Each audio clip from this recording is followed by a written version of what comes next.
Первая половина 2024 года в России запомнилась паводками, от которых пострадали 186 населенных пунктов в 39 регионах. Но вода не единственная стихия, которая наносит вред людям. Лето открывает сезон лесных пожаров, традиционного бедствия для обновленной России. Мы стабильно горим каждый год, это бедствие уже стало привычным. Лесной пожар не нанесет большого вреда, если его вовремя заметить и потушить. Мониторингом пожаров и их ликвидацией на ранней стадии занимается парашютно-десантная пожарная служба авиалесоохраны. На связи Российский трудовой фронт. Здравствуйте! Сегодня мы познакомим вас с отважными людьми, которые встают на пути пламени к жилищам людей. Наши герои расскажут, что работникам авиалесоохраны приходится бороться далеко не только с огнем.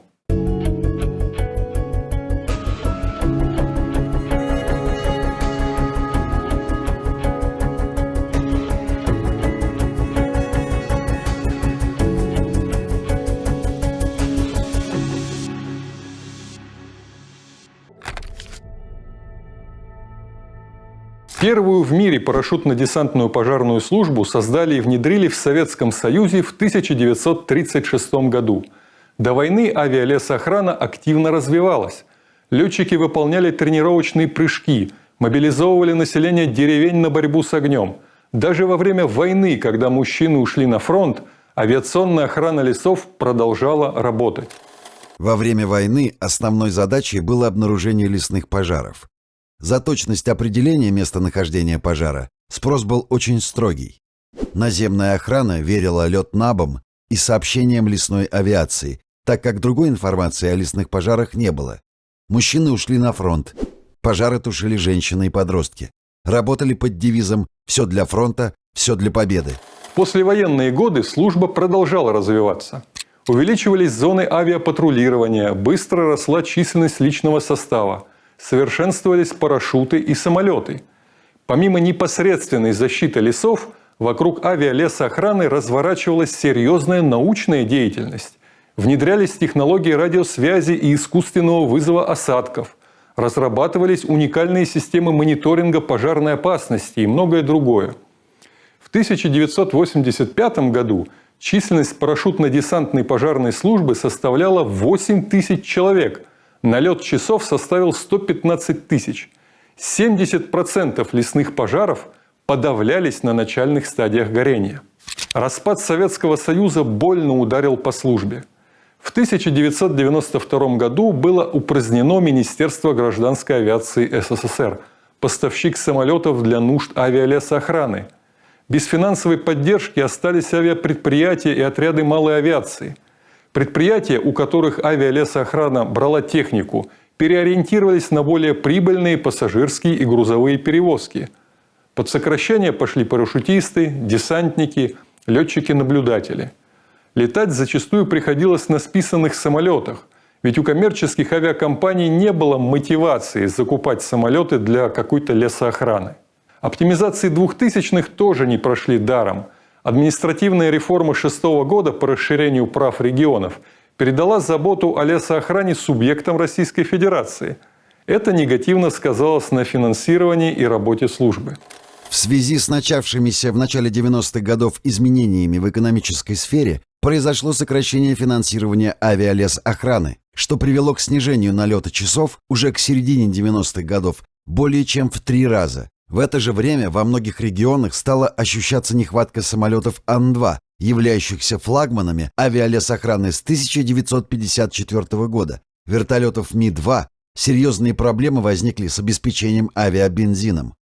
За период с 1991 по 2011 год численность работников авиационной охраны лесов была сокращена более чем в 2 раза.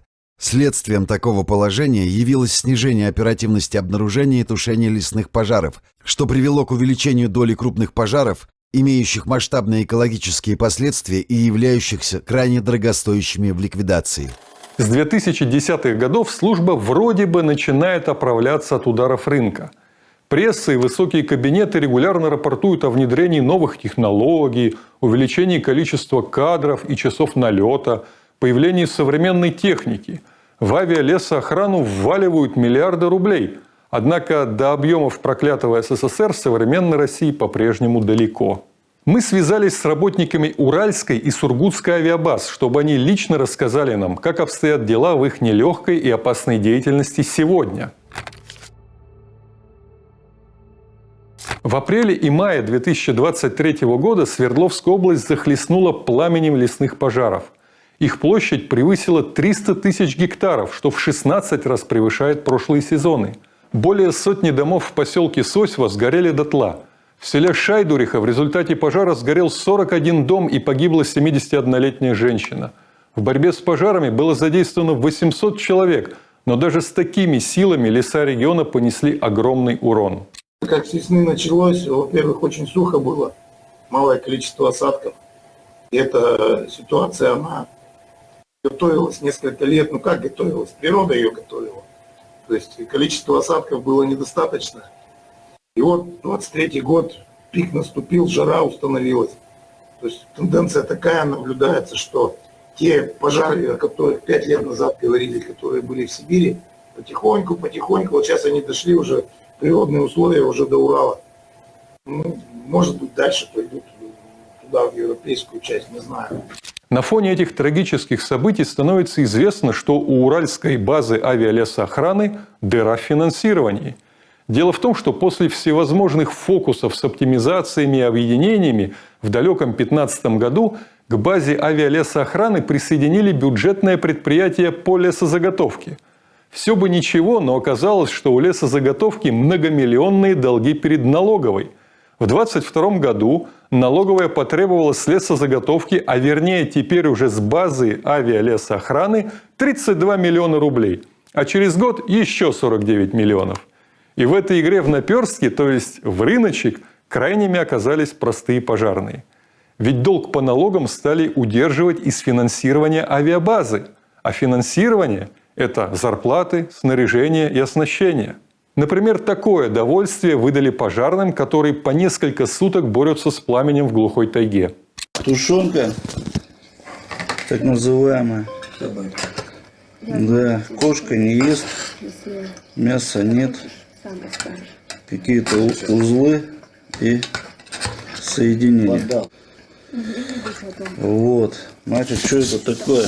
Но дрянная тушенка стала лишь неприятным бонусом к главному сюрпризу – задержке зарплат за несколько месяцев.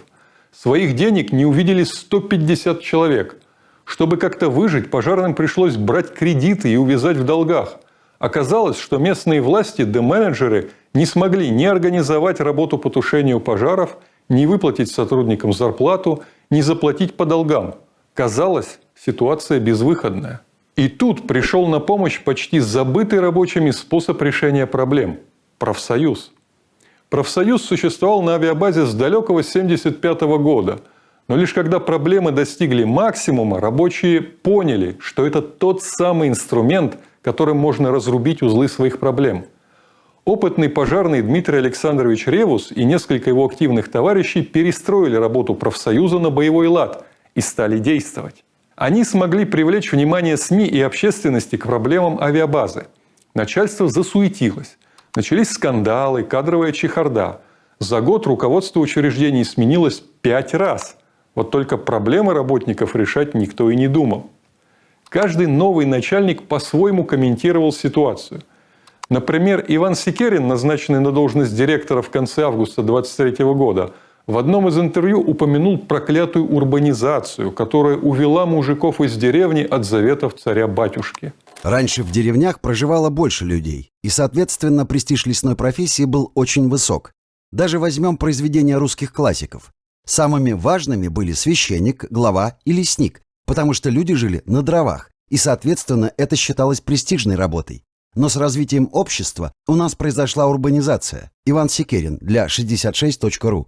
В общем, слишком мы прогрессивны, на дровах давно не жили, оттого и лес тушить некому. Да и корыстных людей в последнее время стало больше, чем фанатов своего дела. Наверное, лесоохрана – это тоже призвание, как и работа учителя. Те молодые люди, которые работают у нас, это на самом деле фанаты своего дела. Они не за деньги работают, а за совесть и по зову сердца. Иван Секерин для 66.ru. Это призвание. А если хочется деньги зарабатывать, есть масса прекрасных мест, где это можно сделать быстрее и лучше. Тот же самый бизнес. Но вы же не пошли в бизнес, как я понимаю. Профсоюзные активисты добились даже встречи с министром природных ресурсов и экологии Денисом Мамонтовым. Занятой господин на встречу явился на час позже срока.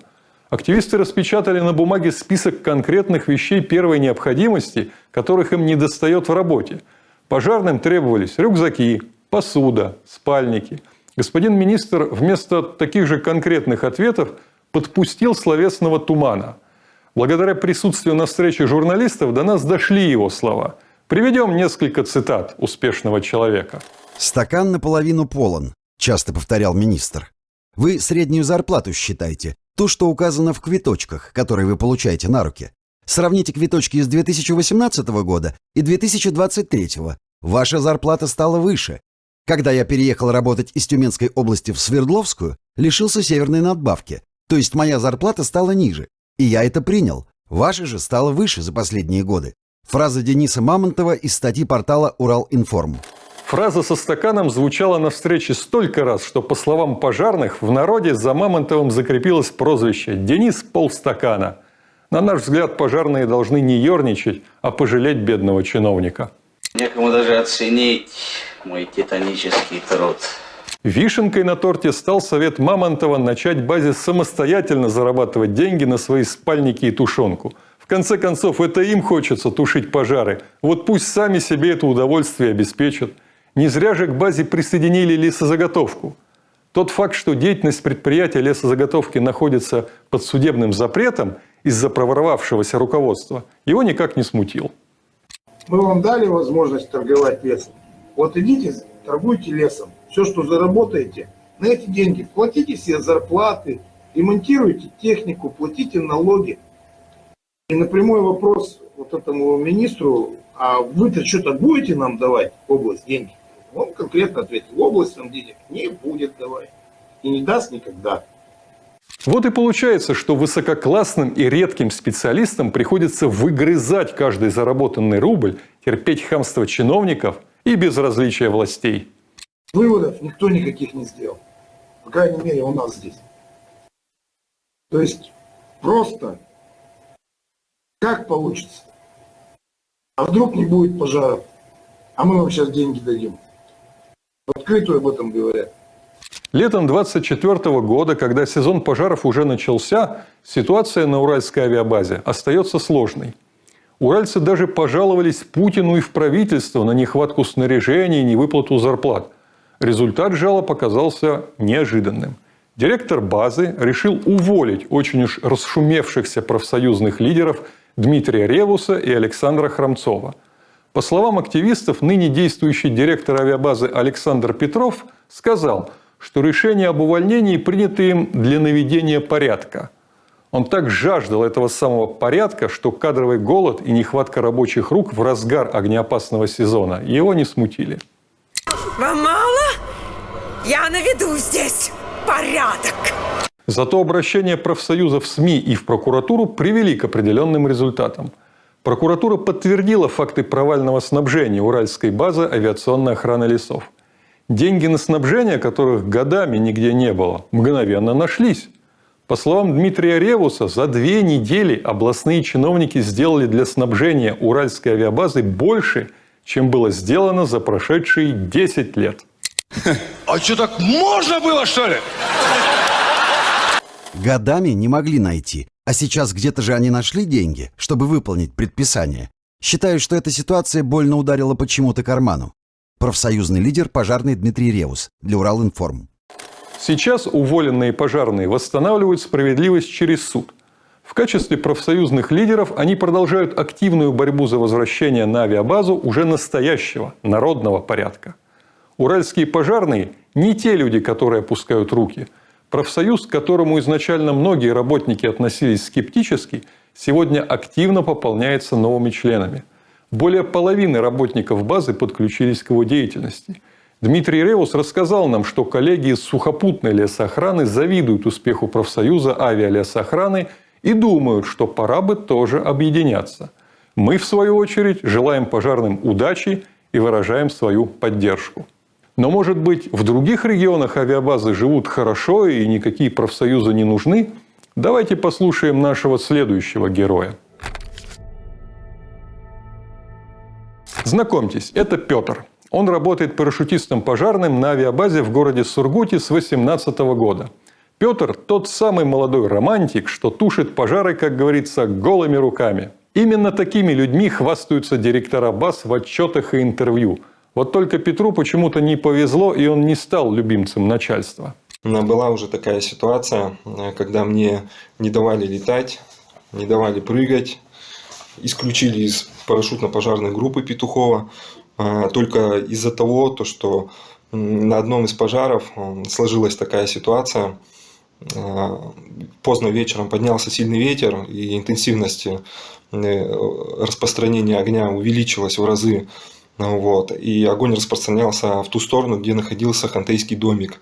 И я, вопреки командам инструктора, побежал, чтобы людей предупредить о том, что к ним приближается пламя. Было уже поздно, и люди могли просто отдыхать, спать, не заметить то, что к ним огонь подкрадывается. А беломошник, сами знаете, что это такое, он как порох горит, все махом бы снесло этот домик пламенем. Даже криков бы, наверное, не услышали. Тем более, по имеющейся у нас на тот момент информации, в домике находилась целая семья, включая детей. Ветер стих буквально через полчасика, интенсивность пожар потерял. Я пробежал где-то 1,5 километра до этого домика. На всякий случай окопал его, приготовил его все к отжигу, хантов там уже не было. В принципе, все нормально обошлось. Вернулся на табор. Потом, когда уже прилетели на базу, мне было заявлено то, что хантов спасать не нужно. Это не наша работа. Это забота самих хантов. Пусть они сами себя спасают. И то, что если бы со мной там что-то случилось, погиб я или травму какую-то получил, то отвечать бы пришлось Матвееву. Каким образом он бы отвечал, мне неизвестно. Может, премии бы его лишили или еще что-то он бы недополучил, не получил бы звание лучший летчик-наблюдатель. Он любит эти титулы. Получается, пусть люди горят огнем, лишь бы Матвеев себя хорошо чувствовал. Да, репрессии на Сургутской авиабазе в порядке вещей. И это при том, что зарплата работников абсолютно несимметрична сложности профессий. Люди, которые по 12-16 часов проводят в дребезжащем самолете или противостоят огню сутками в глухой тайге, получают около 50 тысяч. Администрация базы регулярно расклеивает листовки о поиске новых кадров. По словам Петра, люди на авиабазе остаются до тех пор, пока не поймут, что работать в таких условиях невозможно. Кого-то привлекает романтичность профессии, но хамство руководства становится последней каплей, и они уходят. На бумаге начальство якобы сплотило коллектив и наладило работу базы. Но это только для СМИ у директоров припасены красивые слова про идейных фанатов и ценных специалистов. За кадром с героическими людьми чинуши особо не церемонятся. По отношению к любому, кто задает неудобные вопросы своему господину, мгновенно применяется правило «Я начальник, ты дурак». Опаздываете что-то, Денис Валерьевич. Так, дружок, ты меня не проверяешь, это я тебя проверяю, понял меня? Ты приходишь сюда по времени. У вас точно такие же трудовые Не такие же у меня трудовые отношения и обязанности. Так что раз закройся. У вас трудовой договор есть? Иди отсюда, пока не получил пизду. Да. Постепенно растаяло не только уважение к работникам, но и их льготы. В 2018 году пожарных лишили дополнительного отпуска, положенного за опасные условия труда, за прыжки и спуски. Вслед за этим сократилась премия. Работники поняли, что пора бы уже дать чуткую обратную связь руководству. Только как это сделать? РТФ связались со мной и уже предметно спрашивали, что мне нужно.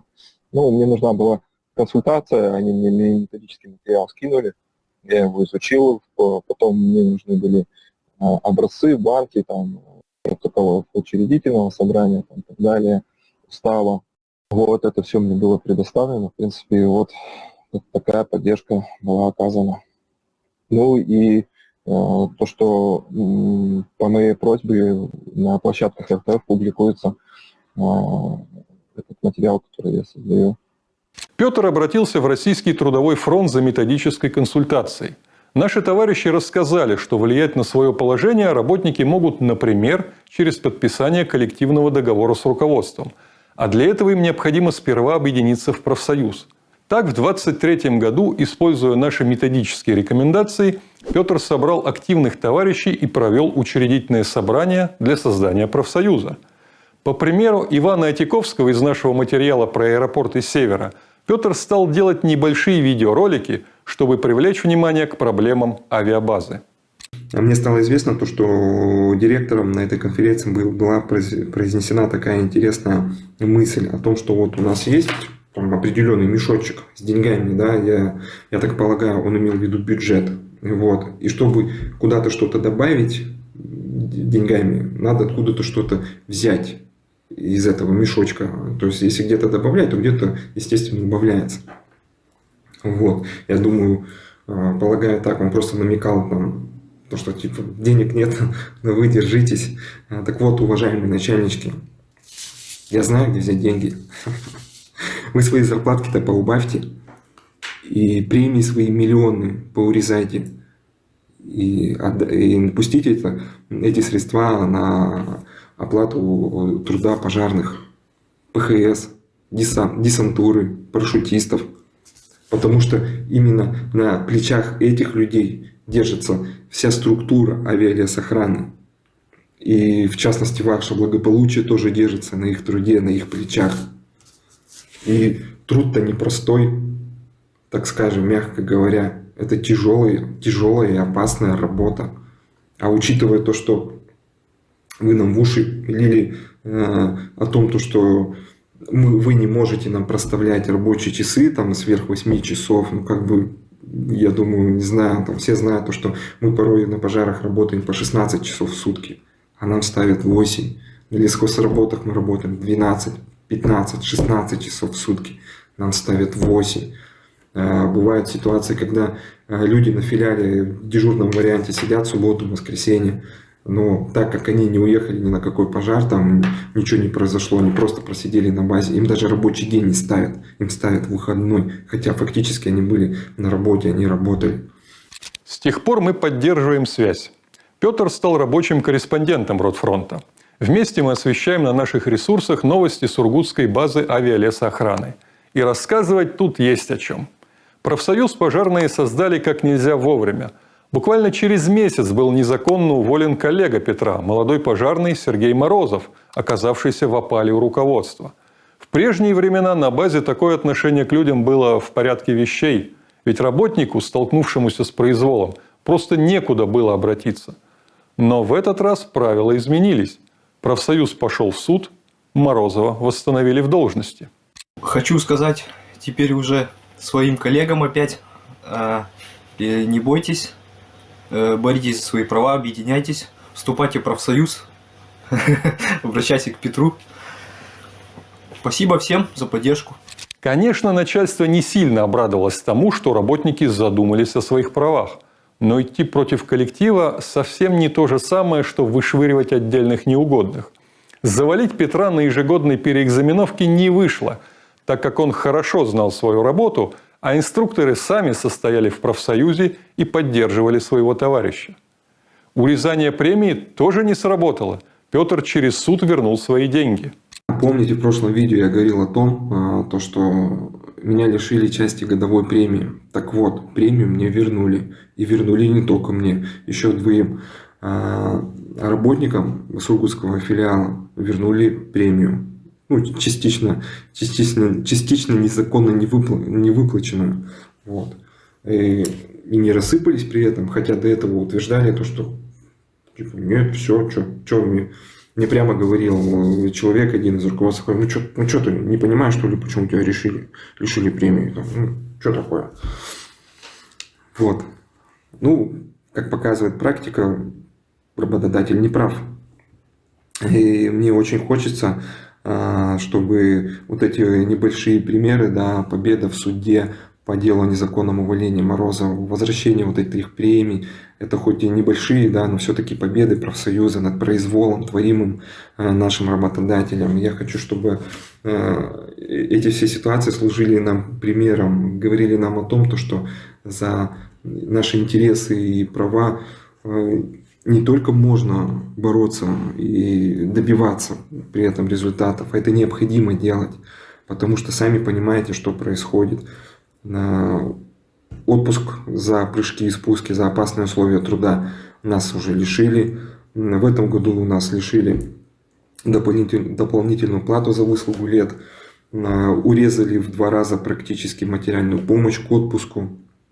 Что дальше у нас заберут, если мы будем так и дальше молчать все? А дальше у нас заберут льготную пенсию. Такое тоже возможно. Это в том случае, если мы не будем бороться за свои права. Да, навязывать правила игры начальникам не так-то просто. Приходится вести с ними настоящую войну. Но другого пути вернуть самоуважение и достойные условия труда просто нет. Продолжается жесткое давление на членов профсоюза. Тех наших товарищей, о ком работодателю стало известно, что они члены профсоюза, оказывается просто беспрецедентное давление. Доходит даже до того, что пожарного не отправляют на тушение лесного пожара, аргументируя это именно тем, что он является членом профсоюза. Ему прямым текстом говорится о том, что никаких ему пожаров, пока он не прекратит свое членство. Мне и Морозову в этом году ни прыжки, ни спуски вообще не светят. Давление идет не только на членов профсоюза. Наш директор в буквальном смысле кошмарит весь коллектив, лишает людей спусков, что очень сильно бьет по десантуре нашей, да, потому что десантник рискует в такой ситуации не набрать заветных 15 спусков в год и не заработать год за 1,5 льготной пенсии. И по карману это бьет практически всех работников ПДПС, это бьет по карману. И во всем этом безобразии обвиняют меня и наш профсоюз. Напряжение растет, кто-то злится, кто-то еще что-то. Все это создает такую нездоровую психологическую обстановку, в первую очередь для меня и для членов профсоюза, но в которой находиться очень некомфортно. Да? Но мы пока держимся, потому что мы знаем, для чего это делаем и какие у нас цели. Да? Цели у нас понятные. Это улучшение положения работников, улучшение качества жизни наших работников. Это выбивание социальных плюшек для наших работников, таких как дополнительный отпуск за прыжки и спуски, нормальная оплата труда, нормальная компенсация за питание на лесохозяйственных работах и так далее. Несмотря на давление, профсоюз держится. Идет активная борьба за коллективный договор, за выплаты, за возвращение дополнительных отпусков и прочих льгот. Профсоюз требует смены руководства авиабазы на вежливых и компетентных специалистов. Профсоюзные активисты разъясняют коллегам важность серьезного отношения к документам. Мы вместе с Петром призываем работников Сургутской авиабазы не верить уловкам начальства и поддержать товарищей в трудный момент. Если сдадитесь сейчас, то неминуемо потеряете последние льготы. Урезание зарплат, хамство, что еще придется вам выдержать в будущем? Но если выстоите, однажды директорам придется принять ваши условия. И наших руководителей тоже можно понять. Они защищают свое положение в первую очередь. Ведь практически для любого работодателя является сущим кошмаром тот день, когда рабочие осознают свою классовую принадлежность, свои интересы, смогут объединиться и начать диктовать свои условия. И когда это произойдет, и всем директорам и с прочим собственникам средств производства ничто не останется делать, как только подчиниться этой диктатуре. Потому что не просить, не требовать уже никто ничего не будет. Будут именно диктовать свои условия. Все силы у рабочих на это есть. Не хватает только осознанности и объединения. должно быть понимание, то, что никакой директор бюджетного учреждения, никакой собственник там, какого-то производства, предприятия, все эти люди, ну просто никто без рабочих людей. Вся система, любая структура держится на плечах рабочего человека, человека труда.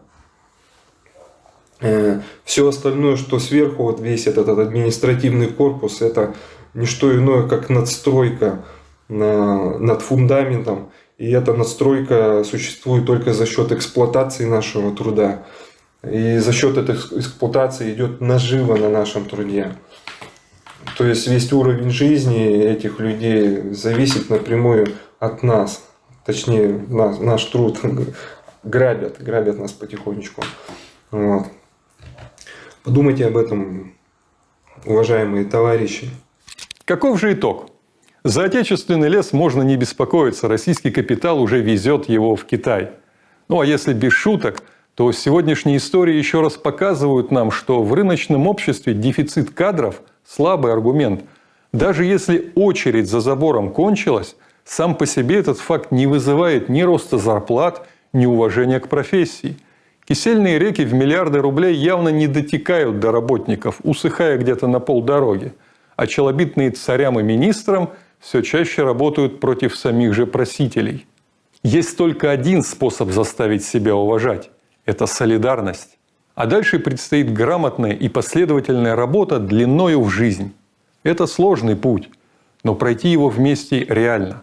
Если вам кажется, что ваша ситуация безнадежна, а руки опускаются, обращайтесь к Российскому трудовому фронту, как это сделал Петр. Вместе мы обязательно что-нибудь придумаем. Пора вернуть себе гордость. Ротфронт.